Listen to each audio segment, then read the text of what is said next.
साथ संगत जी प्यार से कहिए दान निरंकार जी। साथ संगत जी, महात्माओं का काम होता है जगाना,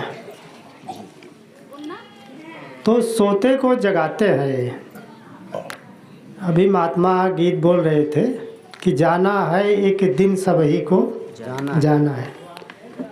हमने लड़कपन से अभी तक देखा कि जो आए हैं वो चले जा रहे हैं, कोई शरीर से स्थिर नहीं है। लेकिन कुछ लोग चले जाते हैं तो लोग उनको गालियां देते हैं कि बहुत खराब था, भले चल मर गया। उसके बारे में कोई मातम नहीं मनाता है, कोई दुखी नहीं होता, बल्कि खुशियां मनाते हैं। लेकिन कुछ मानव ऐसे होते हैं जिनके जाने के बाद लोग दुखी होते हैं कि फला आदमी बहुत अच्छा था, बेचारा चला गया। उसके जाने पर लोगों को दुख होता है। क्यों दुख होता है? क्योंकि वह मानव बनकर जीवन जिए, मानव को प्रेम, भाईचारा, मिलवर्तन ये संदेश दिए, सोते को जगाने का काम किए, संसार को नफरत से निकाल करके प्रेम से जोड़े, मानव के बीच में जो दूरियां हैं उसको समाप्त करके मिलवर्तन की भावना लाए, एक दूसरे से प्रेम किए, एक दूसरे के सुख और शांति में हाथ बटाए, एक दूसरे का भला सोचे, उसका विकास सोचे। साथ संगत यही मानवता है, यही मानवीय गुण है। इन गुणों से युक्त होकर के जो जीवन जीता है, संसार के कल्याण के लिए अपना सब कुछ न्यौछावर करता है, उसके जाने पर लोग दुखी होते हैं।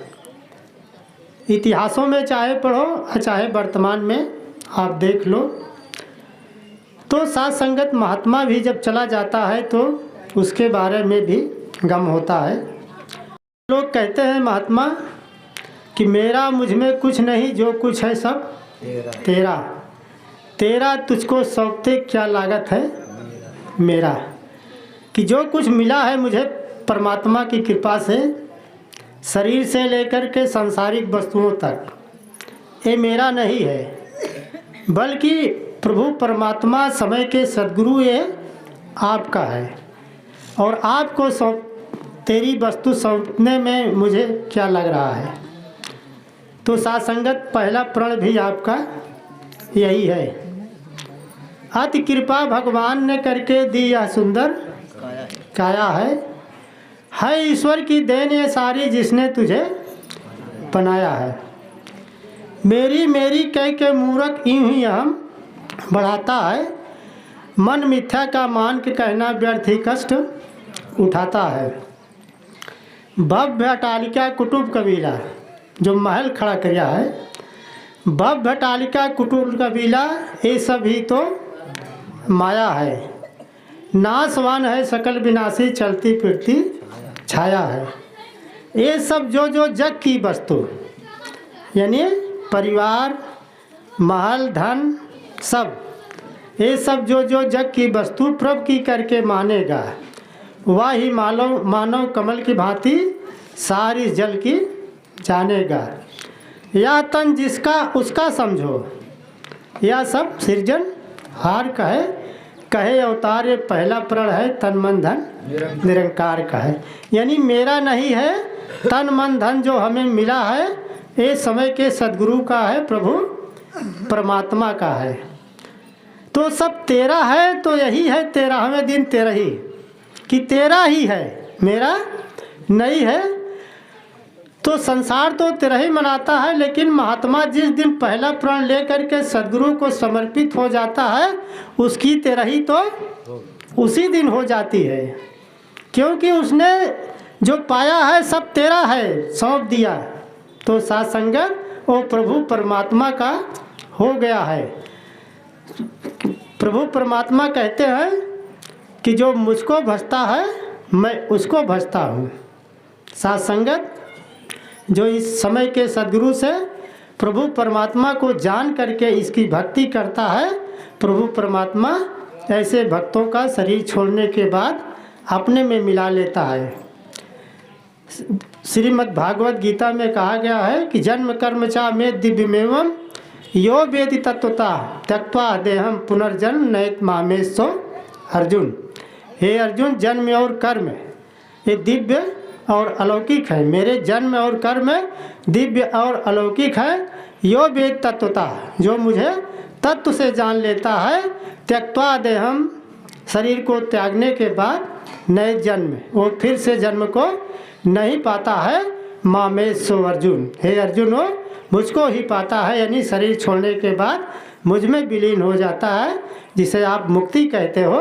तो साथ संगत, आज समय का सद्गुरु प्रभु परमात्मा को दिखा दे रहा है, तत्व से जना दे रहा है।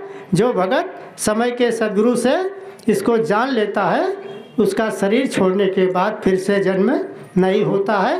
ये तो सांसारिक एक रस्म होती है जो निभाया जाता है, बाकी तो उसकी तरह ही तो जिस दिन समर्पित हो गया सद्गुरु को उसी दिन हो गई।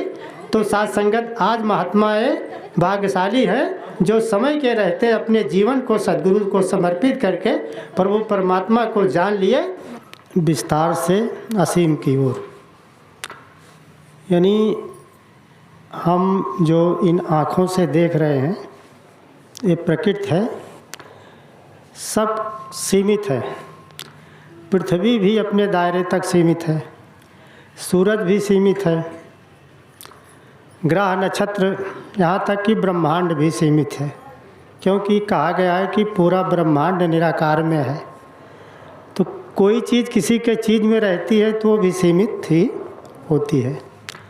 और हमारा शरीर भी इन्हीं प्रकृति से बना है, 5 तत्व से।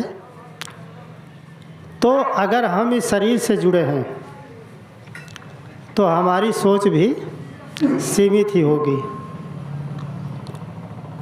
लेकिन जब हम शरीर से हट करके जो शरीर का संचालन करने वाला निराकार का अंश है, आत्मा जिसे कहते हो, हम आत्मा हैं, शरीर नहीं है। हम अपने को आत्मा मान लेते हैं।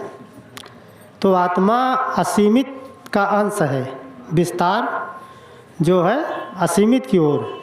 इसकी सीमा अभी तक कोई नहीं बता पाया है, इसीलिए इसे अनंत कहा है, जिसका अंत ही ना हो।